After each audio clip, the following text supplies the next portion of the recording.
ಗಲಾಟೆ ಆಗ್ತಾ ಉಂಟು.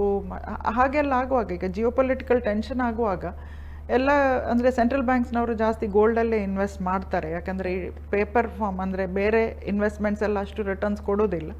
ಹಾಗಾಗಿ ಗೋಲ್ಡಿಗೆ ಪ್ರೈಸ್ ಜಾಸ್ತಿ ಆಗ್ತದೆ. ಮತ್ತು ಇತ್ತೀಚಿನ ಕಾಲದಲ್ಲಿ ಇಂಡಸ್ಟ್ರಿಯಲ್ ಯೂಸ್ ಕೂಡ ಜಾಸ್ತಿ ಆಗಿದೆ ಗೋಲ್ಡಿದು. ಹಾಗಾಗಿ ಗೋಲ್ಡಲ್ಲಿ ಇನ್ವೆಸ್ಟ್ಮೆಂಟ್ ಸ್ವಲ್ಪ ಜಾಸ್ತಿ ಆಗ್ತಾ ಉಂಟು.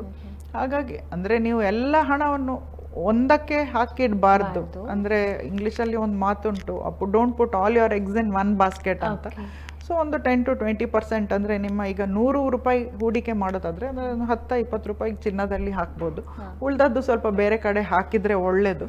ಅಂದರೆ ಸ್ವಲ್ಪ ಡೈವರ್ಸಿಫಿಕೇಶನ್ ಅಂತ ಇರಬೇಕು. ಅಂದರೆ ಎಲ್ಲ ಬೇರೆ ಬೇರೆ ಆಸ್ತಿಯಲ್ಲಿ ಇನ್ವೆಸ್ಟ್ ಮಾಡಿದರೆ ಒಳ್ಳೆಯದು. ಓಕೆ.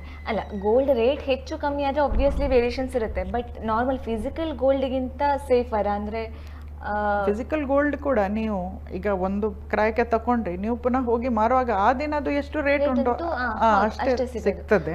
ಬಟ್ ನಾನು ಕೇಳಿದ ಹಾಗಲ್ಲ, ಇವಾಗ ಸ್ಟಾಕ್ಸ್ ಅಲ್ಲಿ ಅದು ನಮ್ಗೆ ಕಣ್ಣಿಗೆ ಕಾಣಲ್ಲ ಅಲ್ವಾ. ಸೊ ಫಿಸಿಕಲ್ ಗೋಲ್ಡ್ ಅಲ್ಲ, ಗೋಲ್ಡ್ ಬಾಂಡ್ ಅಂತ ಹೇಳಿದ್ರೆ ಅದು ಪೇಪರ್ ಅಲ್ಲಿ ಇರ್ತದಲ್ಲ, ಅಂದ್ರೆ ಒಂದು ಪ್ರಿಂಟ್ ಔಟ್ ಮಾಡಿ ಇಟ್ರೆ ಅದರಲ್ಲಿ ನಿಮ್ಮ ಹೆಸರಿಗೆ ಇರ್ತದೆ. ಅದನ್ನು ಮಾತ್ರ ನೀವು ಜಾಗ್ರತೆಯಾಗಿ ಇಟ್ಟುಕೊಳ್ಬೇಕು. ಸೊ ಎಲ್ಲವನ್ನು ಈಗ ಎಲ್ಲವೂ ಇಲೆಕ್ಟ್ರಾನಿಕ್ ಫಾರ್ಮ್ ಅಲ್ಲಿ ಉಂಟು. ಅಂದರೆ ಕೆಲವರಿಗೆಲ್ಲ ಅದು ಕಂಪ್ಯೂಟರಲ್ಲಿ ಉಂಟು, ನನಗೆ ಸಿಗ್ತದಾ ಇಲ್ವಾ ಅಂತ ತಲೆ ಬಿಸಿ ಇರ್ಬೋದು. ಅದನ್ನು ಒಂದು ಪ್ರಿಂಟ್ ಮಾಡಿ ಇಟ್ಟುಕೊಂಡ್ರೆ, ಡಾಕ್ಯುಮೆಂಟ್ ನೀವು ಫೈಲಲ್ಲಿ ಇಟ್ಟುಕೊಂಡ್ರೆ ಅದು ಇರ್ತದೆ. ಹಾಗೆ ಈಗ ಮತ್ತೆ ಎಲ್ಲ ಕಡೆ KYC ಮಾಡೋದೊಂದು ಅಗತ್ಯ ಆಗಿದೆ. ನಿಮ್ಮದು ಆಧಾರ್, ಪ್ಯಾನ್ ಎಲ್ಲ ಲಿಂಕ್ ಮಾಡಿಕೊಂಡು ಏನು ಆಸ್ತಿ ತಗೊಳ್ಳುವಾಗ ಅದೇನು ಇದು ವಸ್ತು ತಗೊಳ್ಳುವಾಗ ಕೂಡ ಒಂದು KYC ಮಾಡಿಸೋದು ಒಳ್ಳೆಯದು ಇನ್ವೆಸ್ಟ್ಮೆಂಟ್ ಪರ್ಪಸ್ಸಿಗೆ. ಹಾಗಾಗಿ ಒಂದು KYC ಮಾಡಿದರೆ ಮತ್ತೆ ನಿಮ್ಮ ಹೆಸರಿನಲ್ಲೇ ಇರುತ್ತೆ. ಮತ್ತು ನಿಮಗೆ ಅದು ಇಲೆಕ್ಟ್ರಾನಿಕ್ ಫಾರ್ಮಲ್ಲಿ ಉಂಟು, ಅದು ಸಿಗ್ತದಾ ಇಲ್ವಾ ಅಂತ ಅಂಥದ್ದೆಲ್ಲ ಹೆದರಿಕೆ ಇದ್ದರೆ ನೀವು ಒಂದು ಪ್ರಿಂಟ್ಔಟ್ ತೆಗೆದು ನಿಮ್ಮ ಫೈಲಲ್ಲಿ ಇಟ್ಕೊಳ್ಳಿ. ಆಗ ಎಲ್ಲವೂ ನಿಮ್ಮ ಹೆಸರಲ್ಲಿ ಏನೆಲ್ಲ ಉಂಟು ಅಂತ ಗೊತ್ತಾಗುತ್ತೆ. ಓಕೆ, ಇದು ಗೋಲ್ಡ್ ಬಗ್ಗೆ ಆಯಿತು ಮ್ಯಾಮ್. ಇವಾಗ ನೀವು ಮ್ಯೂಚುವಲ್ ಫಂಡ್ಸ್ ಅಂತ ಮೆನ್ಷನ್ ಮಾಡಿದ್ರಿ. ಸ್ಟಾಕ್ಸಿಗೂ ಮ್ಯೂಚುವಲ್ ಫಂಡ್ಸಿಗೂ ಇರುವಂಥ ಡಿಫ್ರೆನ್ಸ್ ಏನು? ಈಗ ಸ್ಟಾಕ್ಸ್ ಅಂದರೆ ಏನಾಗ್ತದೆ ಅಂದರೆ, ಈಗ ಒಂದು ಕಂಪನಿಯವರು ಅವರಿಗೆ ಹಣ ಬೇಕು ಅಂದರೆ ಇನ್ವೆಸ್ಟ್ಮೆಂಟಿಗೆ. ಆಗ ಏನಾಗ್ತದೆ ಅಂದರೆ ಅವರು ಶೇರ್ಸ್ ಇಶ್ಯೂ ಮಾಡಿ ಹಣ ಕಲೆಕ್ಟ್ ಮಾಡ್ತಾರೆ. ಆಗ ಒಂದು ನಾವು ತಲೆಯಲ್ಲಿ ಇಟ್ಕೊಳ್ಬೇಕಂದ್ರೆ, ಶೇರ್ಸಲ್ಲಿ ನೀವು ಅಂದರೆ ನಮಗೆ ಎಂಥದ್ದು ಸೆಕ್ಯೂರಿಟಿ ಇಲ್ಲ. ಕರೆಕ್ಟ್. ಅದು ಕಂಪನಿ ಒಳ್ಳೆಯದಾಗಿ ಗ್ರೋ ಆದರೆ ನಮಗೆ ರಿಟರ್ನ್ಸ್ ಬರುತ್ತೆ, ಇಲ್ಲದಿದ್ದರೆ ನಾವು ಹಾಕಿದ ಹಣ ಹೋಗ್ತದೆ. ಅದಕ್ಕೆ ಆ ಕಂಪನಿಗಳಿಗೆಲ್ಲ ಒಂದು ಲಿಮಿಟೆಡ್ ಅಂತ ವರ್ಡ್ ಇರ್ತದಲ್ಲ, ಅಂದರೆ ಅವರ ರಿಸ್ಕ್ ಎಲ್ಲ ಲಿಮಿಟೆಡ್. ನಿಮಗೆ ಹಣ ಕೊಡಬೇಕಂತ ಅಗತ್ಯ ಇಲ್ಲ ಅವರಿಗೆ. ಹಾಗಾಗಿ ಆ ಕಂಪನಿ ಮುಳುಗಿ ಹೋದರೆ ನಿಮ್ಮ ಹಣ ಸಿಕ್ಕೋದಿಲ್ಲ ನಿಮಗೆ. ಹಾಗಾಗಿ ಡೈರೆಕ್ಟ್ ಈಕ್ವಿಟಿ ಯಾರು ಇನ್ವೆಸ್ಟ್ ಮಾಡಬೇಕಂದ್ರೆ, ಯಾರಿಗೆ ಸ್ಟಾಕ್ ಮಾರ್ಕೆಟ್ ಬಗ್ಗೆ ಸ್ವಲ್ಪ ನಾಲೆಜ್ ಉಂಟು ಅಂಥವರೆಲ್ಲ ಇನ್ವೆಸ್ಟ್ ಮಾಡಿದರೆ ಪರವಾಗಿಲ್ಲ.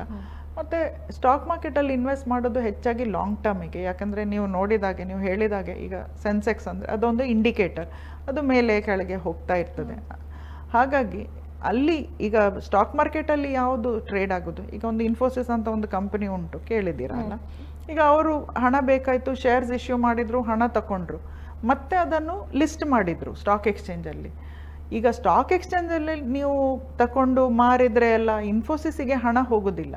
ಈಗ ನೀವು ಅಲ್ಲಿಂದ ಶೇರ್ಸ್ ತಗೊಂಡ್ರಿ, ಯಾರೋ ತಗೊಂಡವರು ಅದನ್ನು ಮಾರ್ತಾರೆ, ಆಗ ನಿಮ್ಮ ಹಣ ಅವರಿಗೆ ಹೋಗೋದು. ಅದು ಯಾರು ಅಂತ ಗೊತ್ತಿರೋದಿಲ್ಲ ನಮಗೆ, ಯಾಕಂದರೆ ಅದು ಎಕ್ಸ್ಚೇಂಜ್, ಅದೊಂದು ಮಾರ್ಕೆಟ್ ಪ್ಲೇಸ್ ಇದ್ದಾಗೆ. ಅಲ್ಲಿ ಯಾರಿದ್ದಾರೆ ಅಂತ ನಮಗೆ ನೋಡಲಿಕ್ಕಿಲ್ಲ, ಯಾಕಂದರೆ ಅದು ಕಂಪ್ಯೂಟರಲ್ಲೇ ಉಂಟು, ಎಲ್ಲ ಎಲೆಕ್ಟ್ರಾನಿಕ್ ಫಾರ್ಮಲ್ಲೇ ಉಂಟು. ಹಾಗಾಗಿ ಅದು ಸೆಕೆಂಡ್ರಿ ಮಾರ್ಕೆಟ್ ಅಂತ ಹೇಳ್ತಾರೆ. ಹಾಗೆ ಮಾರುವವರಿಗೆ ಹಣ ಸಿಗುತ್ತೆ, ತಗೊಳ್ಳುವವರು ಹಣ ಕೊಡಬೇಕಾಗುತ್ತೆ. ಅದು ಎಕ್ಸ್ಚೇಂಜ್ನವರು ಇಲ್ಲಿಂದ ಅಲ್ಲಿ, ಅಲ್ಲಿಂದ ಇಲ್ಲಿ ಅಂತ ಮಾಡ್ತಾರೆ ಅಷ್ಟೇ. ಅವರಿಗೆಲ್ಲ ರೆಕಾರ್ಡ್ಸ್ ಇರ್ತದೆ, ಅವ್ರು ಇಟ್ಕೊಂಡಿರ್ತಾರೆ ಯಾರೆಲ್ಲ ಶೇರ್ಸ್ ತಗೊಂಡಿದ್ದಾರೆ. ಅದಕ್ಕೆ ಒಂದು ಡಿಮ್ಯಾಟ್ ಅಕೌಂಟ್ ಅಂತ ಇರುತ್ತೆ, ಅದರಲ್ಲೆಲ್ಲ ನೀವು ತಗೊಂಡ ಶೇರ್ಸ್ ಎಲ್ಲ ಇರುತ್ತೆ, ಬೇರೆಯವ್ರು ತಗೊಂಡದ್ದು ಕೂಡ ಅವರ ಹೆಸರಲ್ಲಿ ಇರುತ್ತೆ. ನೀವು ಮಾರಿದರೆ ಅವರಿಗೆ ಹೋಗ್ತದೆ, ಅವ್ರದ್ದು ನಿಮಗೆ ಬರ್ತದೆ, ಹಾಗೆಲ್ಲ ಆಗುತ್ತೆ. ಅದು ಮಾತ್ರ ಸೆಕೆಂಡ್ರಿ ಮಾರ್ಕೆಟ್, ಅದು ಆ ಕಂಪನಿಗೆ ಆ ಹಣ ಹೋಗೋದಿಲ್ಲ ಡೈರೆಕ್ಟ್ಲಿ. ಆದರೆ ಯಾಕೆ ಈ ಕಂಪನಿಗಳು ಅಲ್ಲಿ ಲಿಸ್ಟ್ ಮಾಡ್ತವೆ ಅಂದರೆ, ಈಗ ನೀವು ಒಂದು ಇನ್ಫೋಸಿಸ್ ಶೇರ್ ತಗೊಂಡ್ರಿ, ಮತ್ತೆ ನಿಮಗೆ ಮಾರಬೇಕು ಸ್ವಲ್ಪ ಸಮಯ ಆದ ನಂತರ, ಯಾರು ತಗೊಳ್ಳುವವರು? ಹಾಗಾಗಿ ಈ ಕಂಪನಿಗಳೆಲ್ಲ ಒಂದು ಸ್ಟಾಕ್ ಎಕ್ಸ್ಚೇಂಜಲ್ಲಿ ಶೇರ್ಸನ್ನು ಲಿಸ್ಟ್ ಮಾಡೋದು. ಸೊ ದಟ್ ಅಂದರೆ ನಿಮಗೆ ಈಗ ಬೇಡ ಅಂತ ಅನಿಸಿದಾಗ ಅದನ್ನು ಮಾರ್ಬೋದು. ಹಾಗೆ ನೀವು ಎಷ್ಟು ಸಮಯ ಅದನ್ನು ಹೋಲ್ಡ್ ಮಾಡ್ತೀರಿ, ಆಗ ನೀವು ಓನರ್ ಆ ಕಂಪನಿದು, ಆಯಿತಾ? ಅದಕ್ಕೆ ಆ ಶೇರ್ಸ್ಗೆ ಡಿವಿಡೆಂಡ್ ಬಂದರೆ ನಿಮಗೆ ಕೊಡ್ತಾರೆ ಹಾಗೆ. ಆದರೆ ಈ ಮ್ಯೂಚುವಲ್ ಫಂಡ್ ಅಂದರೆ ಅದು ಇನ್ನೊಂದು, ಈ ಬ್ಯಾಂಕಿನವರು ಇದ್ದಾರಲ್ಲ, ಈಗ ನೀವು ನಿಮ್ಮ ಹಣ FD ಅಲ್ಲಿ ಇಟ್ಟಿದ್ದೀರಿ, ಈಗ ನನಗೆ ಸಾಲ ಬೇಕು, ನಾನು ನಿಮ್ಮ ಹತ್ರ ಬರೋದಿಲ್ಲ, ನಾನು ಬ್ಯಾಂಕಿಗೆ ಹೋಗ್ತೇನೆ. ಸೊ ಬ್ಯಾಂಕಿನವ್ರು ನನಗೆ ಸಾಲ ಕೊಡ್ತಾರೆ. ಆಗ ಬ್ಯಾಂಕಿನವ್ರದ್ದು ಕೆಲಸ ಏನಾಗುತ್ತೆ, ಜನರಿಂದ ಹಣ ಕಲೆಕ್ಟ್ ಮಾಡೋದು, ಸಾಲ ಬೇಕಾದವರಿಗೆ ಕೊಡೋದು. ಹಾಗೆ ಈ ಮ್ಯೂಚುವಲ್ ಫಂಡ್ನವರು ಯಾರಿಗೆಲ್ಲ ಹೂಡಿಕೆ ಮಾಡಲಿಕ್ಕೆ ಉಂಟು ಅವರಿಂದ ಹಣ ತಗೊಳ್ಳೋದು. ಅವರು ಒಂದು ಸ್ಟಾಕ್ ಮಾರ್ಕೆಟಲ್ಲಿ, ಈಕ್ವಿಟಿ ಮ್ಯೂಚುವಲ್ ಫಂಡ್ ಅಂದರೆ ಅವರು ಸ್ಟಾಕ್ ಮಾರ್ಕೆಟಲ್ಲಿ ಹಾಕ್ತಾರೆ. ಡೆಟ್ ಮ್ಯೂಚುವಲ್ ಫಂಡ್ ಅಂದರೆ ಈ ಬಾಂಡ್ ಪೇಪರ್ಸ್ ಎಲ್ಲ ಇರುತ್ತಲ್ಲ, ಗೌರ್ಮೆಂಟ್ ಬಾಂಡ್ಸಾ ಅಥವಾ ಕಾರ್ಪೊರೇಟ್ ಬಾಂಡ್ಸಾ ಅಂಥ ಪೇಪರ್ಸಲ್ಲ, ಅಂದ್ರೆ ಆ ಕಂಪನಿಗಳಿಗೆ ಅವರು ಹಣ ಕೊಡ್ತಾರೆ. ಅಂದರೆ ಡೈರೆಕ್ಟ್ಲಿ ಅಲ್ಲ, ಆ ಪೇಪರ್ಸನ್ನು ತಗೊಳ್ತಾರೆ ಮಾರ್ಕೆಟಿಂದ. ಈಕ್ವಿಟಿ ಅಂದರೆ ಈಕ್ವಿಟಿ ಶೇರ್ಸ್ ತಗೊಳ್ತಾರೆ. ಅಂದರೆ ನೀವು ಡೈರೆಕ್ಟ್ಲಿ ಈಕ್ವಿಟಿ ಮಾರ್ಕೆಟಿಗೆ ಹೋಗುವ ಬದಲು ಮ್ಯೂಚುವಲ್ ಫಂಡ್ ರೂಟ್ ಹೋಗೋದು. ಅಲ್ಲಿ ಏನಾಗುತ್ತೆ ಅಂದರೆ ಈ ಮ್ಯೂಚುವಲ್ ಫಂಡ್ನ ಮ್ಯಾನೇಜರ್ಸ್ ಎಲ್ಲ ಇದ್ದಾರೆ, ಫಂಡ್ ಮ್ಯಾನೇಜರ್ಸ್ ಅಂತ, ಅವರಿಗೆ ಸ್ವಲ್ಪ ಈ ಸ್ಟಾಕ್ ಮಾರ್ಕೆಟ್ ಬಗ್ಗೆ ಅಥವಾ ಬಾಂಡ್ ಮಾರ್ಕೆಟ್ ಬಗ್ಗೆ ಸ್ವಲ್ಪ ಜಾಸ್ತಿ ನಾಲೆಜ್ ಇರುತ್ತೆ. ಹಾಗಾಗಿ ಅವ್ರು ಎಲ್ಲಿ ಹೂಡಿಕೆ ಮಾಡಬೇಕು, ಯಾವ ಈಕ್ವಿಟಿ ಶೇರ್ಸ್ ತಗೊಳ್ಬೇಕು, ಅದೆಲ್ಲ ಅವರಿಗೆ ಸ್ವಲ್ಪ ವಿಷಯ ಗೊತ್ತಿರುತ್ತೆ. ಹಾಗೆ ನಿಮಗೆ ಆ ತಲೆ ಬಿಸಿ ಮಾಡಬೇಕಂತ ಇಲ್ಲ. ಆ ಮ್ಯೂಚುವಲ್ ಫಂಡ್ಸಲ್ಲಿ SIP ರೂಟ್ ಅಂದರೆ ತಿಂಗಳು ಒಂದಿಷ್ಟು ಅಂತ ಹಾಕಿದರೆ ಅವರು ಅದನ್ನು ನೋಡ್ಕೊಳ್ತಾರೆ ಆ ಹಣವನ್ನು. ಮತ್ತು ಏನಾಗುತ್ತೆ ಅಂದರೆ ಈಗ ಲಾಂಗ್ ಟರ್ಮಿಗೆ ಅಂದರೆ ತುಂಬ ವರ್ಷ, ಒಂದು 5 ವರ್ಷ 8 ವರ್ಷ 10 ವರ್ಷ ನೀವು SIP ರೂಟಲ್ಲಿ ಇನ್ವೆಸ್ಟ್ ಮಾಡಿದರೆ ನಿಮಗೆ ಅಗತ್ಯ ರಿಟರ್ನ್ಸ್ ಬಂದೇ ಬರುತ್ತೆ. ಅಂದರೆ ನಿಮಗೆ ಲಾಸ್ ಆಗುವ ಒಂದು ಸಿಚುವೇಶನ್ ಅಂತ ಕಡಿಮೆ ಇರೋದು. ಮಾರ್ಕೆಟ್ ಮೇಲೆ ಕೆಳಗೆ ಹೋಗ್ತದೆ, ಆದರೆ ನಿಮ್ಮ ಅದು ಇನ್ವೆಸ್ಟ್ಮೆಂಟ್ ಆವ್ರೇಜ್ ಔಟ್ ಆಗ್ತದೆ.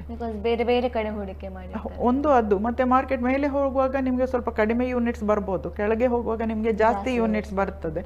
ಹಾಗೆ ಅದೊಂದು ಆವ್ರೇಜ್ ಔಟ್ ಆಗುತ್ತೆ. ಹಾಗೆ ನಿಮಗೆ ಲಾಸ್ ಮಾಡುವ ಚಾನ್ಸ್ ಕಡಿಮೆ. ಡೈರೆಕ್ಟ್ ಈಕ್ವಿಟಿ ಶೇರ್ಸಿಗೆ ಹೋದರೆ ನಿಮಗೆ ಅದನ್ನು ಅಷ್ಟು ರಿಸರ್ಚ್ ಮಾಡಿ ಯಾವ ಕಂಪನಿ ಒಳ್ಳೆದುಂಟು ಅದೆಲ್ಲ ಅರ್ಥ ಮಾಡಿಕೊಂಡು ಸ್ವಲ್ಪ ಹೂಡಿಕೆ ಮಾಡುವ ಅಗತ್ಯ ಬೀಳ್ತದೆ. ಸೊ ಈ SIP SWP ಇದ್ರ ಬಗ್ಗೆ ಎಲ್ಲ ಮಾತಾಡಬೇಕಾದ್ರೆ ಇನ್ನೂ ಒಂದು ಕಂಪ್ಲೀಟ್ ಎಪಿಸೋಡೇ ಮಾತಾಡ್ಬೋದು ಇದ್ರ ಬಗ್ಗೆ. ಸೊ ನೆಕ್ಸ್ಟ್ ಎಪಿಸೋಡಲ್ಲಿ ಇದ್ರ ಬಗ್ಗೆ ಖಂಡಿತವಾಗ್ಲೂ ಮಾತಾಡೋಣ ಮ್ಯಾಮ್. ಸೊ ಇದುವರೆಗೂ ಬಂದಿವಾಗ ಲೋನ್ ಬಗ್ಗೆ ಅಥವಾ ಗೋಲ್ಡ್ ಬಾಂಡ್ಸ್ ಬಗ್ಗೆ, ಗೋಲ್ಡ್ ಇನ್ವೆಸ್ಟ್ಮೆಂಟ್ ಬಗ್ಗೆ ಆ್ಯಂಡ್ ಮ್ಯೂಚುವಲ್ ಫಂಡ್ಸ್ ಇನ್ವೆಸ್ಟ್ಮೆಂಟ್ ಬಗ್ಗೆ ಇದ್ರ ಬಗ್ಗೆ ಸಂಕ್ಷಿಪ್ತವಾಗಿ ಮಾಹಿತಿ ಕೊಟ್ರಿ. Thank you so much.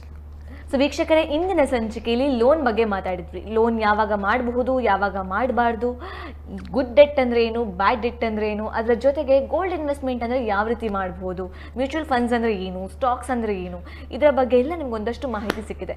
ಮುಂದಿನ ಸಂಚಿಕೆಯಲ್ಲಿ ಇದರ ಬಗ್ಗೆ ಇನ್ನಷ್ಟು ಡೀಟೇಲ್ ಆಗಿ ಹೋಗಿ ಯಾವ ರೀತಿ SIP ಅಂದರೆ ಏನು, SWP ಅಂದರೆ ಏನು, ಇದರ ಬಗ್ಗೆ ಮಾತಾಡೋಣ. ಅಲ್ಲಿ ತನಕ ನೋಡ್ತಾ ಇರಿ ನಮ್ಮ TV. ನಮಸ್ಕಾರ.